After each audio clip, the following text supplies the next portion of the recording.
Join the Rotary Club of Neepawa for Rotary Presents, a twice-monthly presentation and Q&A with a different guest about topics at the heart of Neepawa.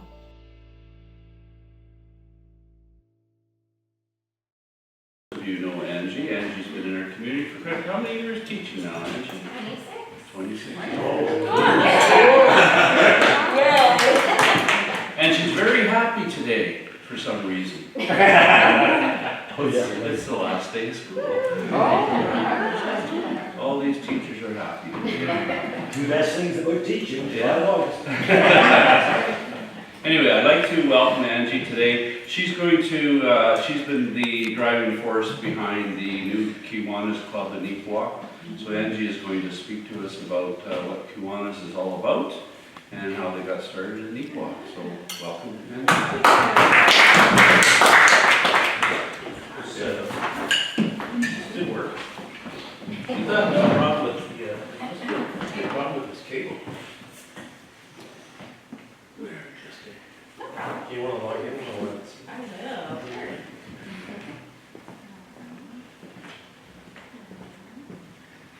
Okay, I'll play around with this. Play around with that, yeah, sure. Well, thank you so much for inviting me, Dawn. Yeah, Kiwanis. So how did we get started? Wow.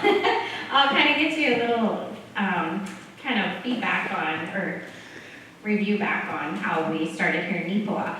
So I grew up in Fort Frances, Ontario, and the Kiwanis Club has always been a part of our family. My dad was involved for many years, and my uncle, and it's just part of the community back home. And so we've always known about Kiwanis. And my sister's been involved in the club. My niece even got involved as soon as she moved back from university. And so then my niece became president at 22 years of age of their local Kiwanis club.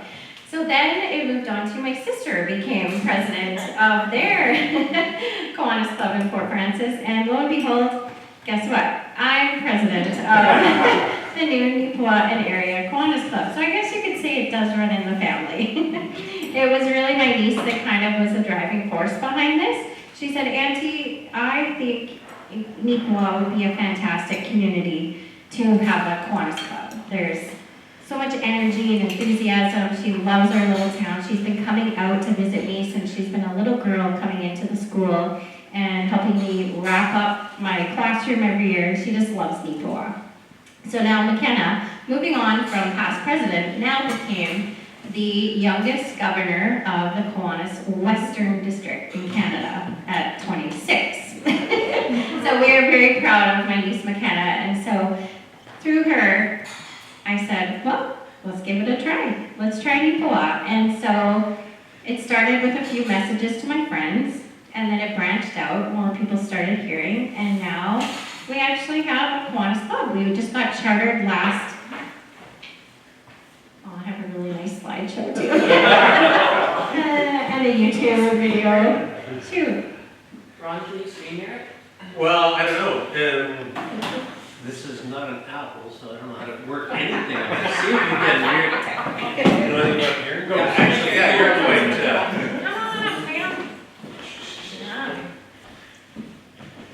I'll cut this part out. So then, it was over March break. I was in Banff, Alberta, at the spa, and I said, well, this is a great time. I have lots of time, I'm relaxed, let's send some more messages out. And lo and behold, my friends started saying, sure, I'll join. What's it all about? What is Kiwanis? So I gave them a little spiel, and now we're up to 20 members. So we needed 15 to be an official club, and we are now at 20. So, and since last Friday, we had our first fundraiser, music bingo, and that was a huge success here at Arts Forward. It was so vibrant last Friday. The community had so much fun, and we raised some money for the kids in the Neepawa area, so we were thrilled about that.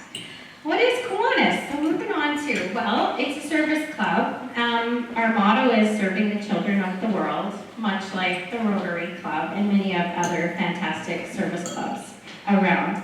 Kiwanis is dedicated to serving the children of the world. This global volunteer organization annually raises over $430 million, dedicates more than 7.1 million hours to strengthening communities and helping helping children.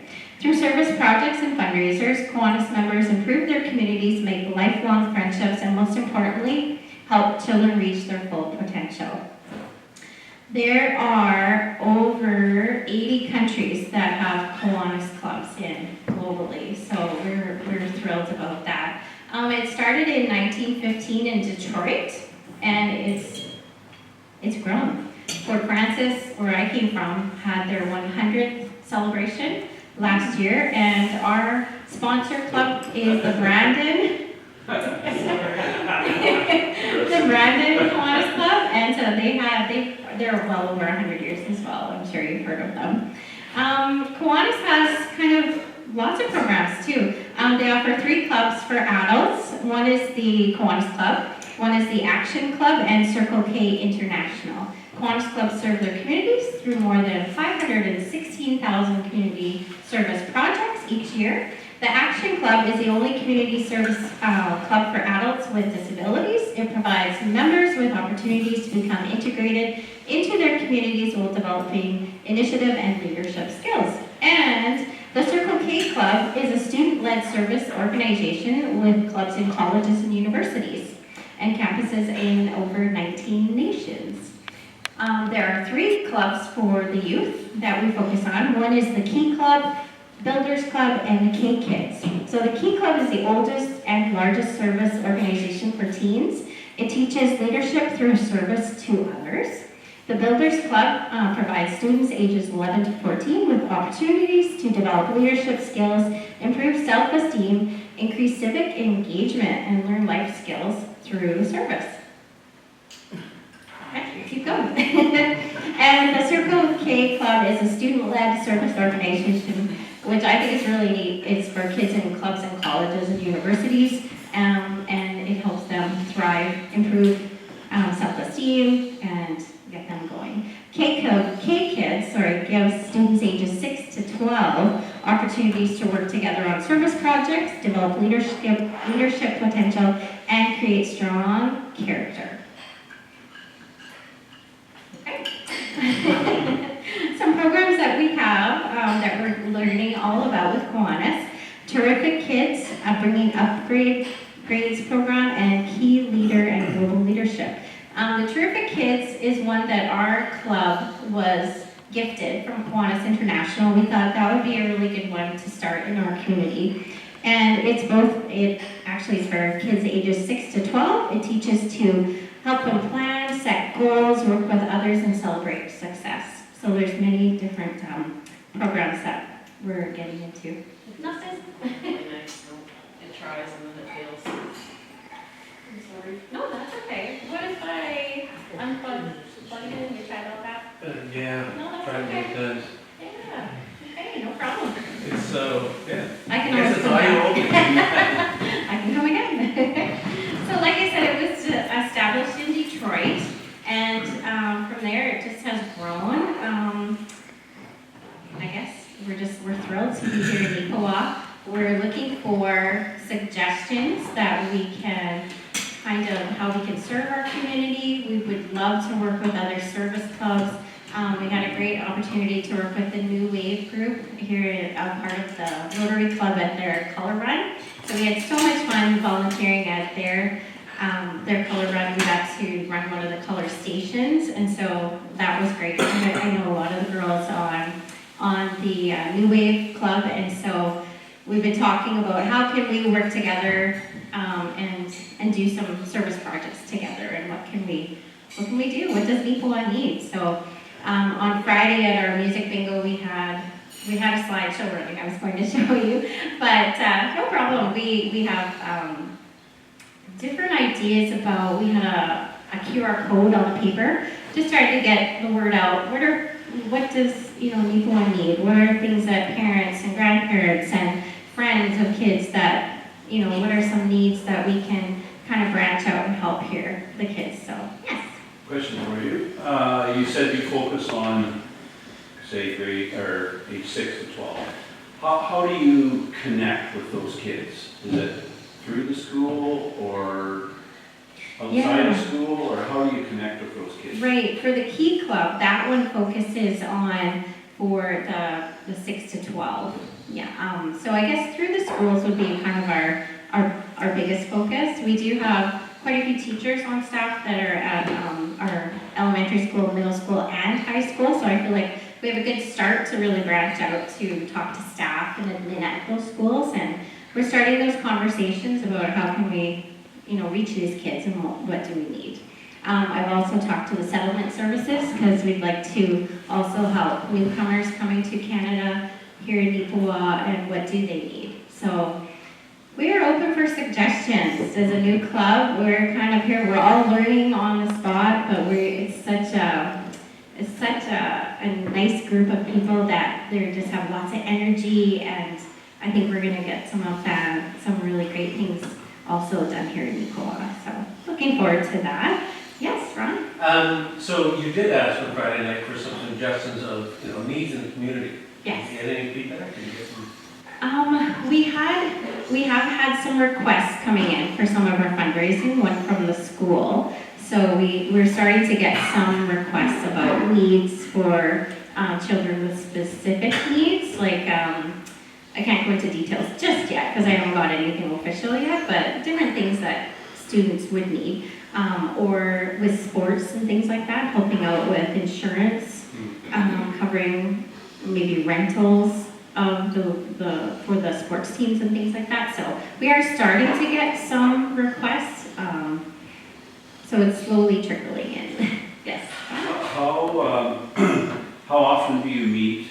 Do you, is it like we're lunch here, is it evenings?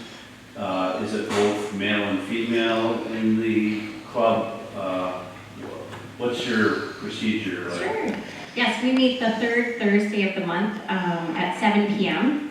So we do the evening meetings, and we're just meeting once a month for now, just to get started. We have busy schedules, so we found that fit everyone's schedule. We have 2 men in our club, so we're thrilled about that. We also have two corporate sponsors also, so we are really excited about that. So that's very, very hopeful for our group too. And we meet at Chicken Shack, so we go for supper before, and that's kind of how we're starting. Yes. So we have a few kind of fundraisers brewing and things that we'd like to get started, so, yeah. Will you kind of be in shutdown mode or summer mode through the summer and pick up again in the fall? Oh, no. No? No, we're gonna go full force here as much as we can, yeah. We're gonna keep meeting, and like I said, we have some fundraising things that we would like to, now that some of us teachers will have time, Right. we'll be able to put forth more energy into that too. So we are on Facebook, we're on Instagram, and we have our new Gmail account, kiwanis@gmail.com. So yeah, so if you keep an eye out for our Facebook pages, we have some fantastic people on our social media committee, there we go. And so they're doing a great job of spreading the word, so. Yes. I think it's great that you've got younger people involved. We've tried to get younger people into our club, somewhat successful, but not as much as we'd like. And of course, we started as an all-male club, and we've been reasonably successful now, I think, to attract some female members. Our new Wave Club is all female. Yours, you say, 2 males. What do you attribute? Can you figure out why that is? Why that transition came? Because you started with your friends all female, perhaps? or- Possibly, yeah. And we're kind of thinking, like, how can we get more men involved? We're kind of having the opposite, yeah. So we were really wanting to get, I probably because it started with branching out to friends first and coworkers and working at an elementary school. It's majority of female, right? I've had a lot of staff too that said, maybe once I get through the school year, let's talk about maybe I'll join then. I said, okay, I'll check back with you in the fall. We've had some teachers also that are coming up for retirement, and they said, I love this idea of getting involved with service clubs. Let's chat more once I kind of get my life settled down a bit. So I think once we maybe get the word out a bit more and having our fundraiser, we did have a gentleman that was very interested after our music bingo, so he was chatting with a lot of us at that event. hopefully he joins. Is there a commitment to, once you belong to, attend a certain amount of meetings, or is it pretty well open? It's pretty well open. We're keeping it, we just wanted to get it going, and we understand people's time is valuable, right? We want to keep it open to anyone who is able to. So as much as they can attend, of course we encourage people to attend meetings, but if their schedule just doesn't work, a lot of young families, they just don't have a lot of extra time at the moment. And so we're like, well, like, come on out to some of our service projects and help out with that. So that would be wonderful. RBC is also one of our corporate sponsors. And so we have some plans to also have some RBC involvement as well. So that'll be a great backing for us also. So is there a membership fee, and part of that would go to the district or head office or whatever, is that? There is a membership fee, yes. I'm learning more all about that too. So our club started officially in April. So our dues were half of what was required for the year. So we're looking at different ways of how can we reduce those member costs and through our admin account too. So what are the member costs? those member costs were $100 when we joined in April. So yeah. Similar to ours, perhaps. Yes. Yes.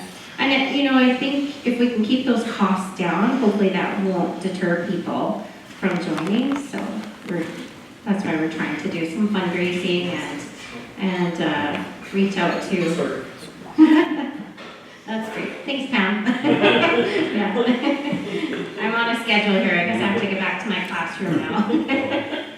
Any other quick questions? No? Okay. Well, maybe I can come back another time and show you the slideshow and the YouTube site. It's really great. Thanks so much for having me. Thank you very much for coming, and a little token of appreciation. Also, can remember Kiwanis. I'm from Verdun, and I was in 4-H, and I don't know how many participation, or maybe I won at club, I don't know. Kiwanis always sponsored the 4-H public speaking in my community. Oh, fantastic. So That's an idea. Yes. that's something that's 60 years old. Thank you. Thanks for Do you want a picture in front of your line? Yes.